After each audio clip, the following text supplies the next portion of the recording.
Narito na tayo sa lesson number 8. Napag-aralan natin yung pagkakaiba ng adjective and adverb. Lesson number 8. Ang gagawin naman natin sa lesson number 8, dahil 8 yan, good for 8 parts of speech o yung kung ano yung mga parte ng ating English grammar. Reviewin natin kung ano-ano pa yung parte nito. Kung ano yung mga parte ng English grammar. So sabi natin sa first lesson natin na ito ay binubuo ng 8 parte, 8 parts. Kung tutuusin, ay napakadali lamang nating mapag-aaralan to sapagkat nakuha na natin kagad ang ano ba ang noun, kung ano ba ang pronoun, yan, pronoun, kung ano ba ang adjective, yung verb, yan, sunod-sunod din natin. Verb, kung ano yung adjective, yung adverb, preposition yung sunod, conjunction, at yung isa ay interjection.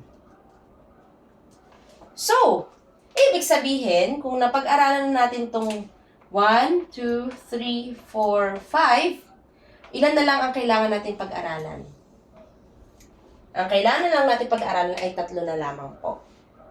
Pero alam niyo ba, sa 8 parts of speech, ang pinaka mahalaga sa lahat ay mahalaga lahat. Napakahalaga ng lahat.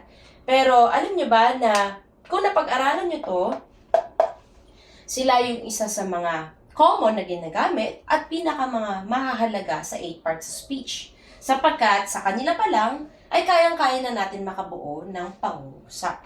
Dahil ang layunin naman kung bakit natin pinag-aaralan ang grammar is because gusto natin na makagawa tayo ng iba't ibang pangungusap na ito ay magagamit natin upang maka-create tayo ng sentences na magagamit natin sa daily conversation natin in English na correct or proper way of speaking.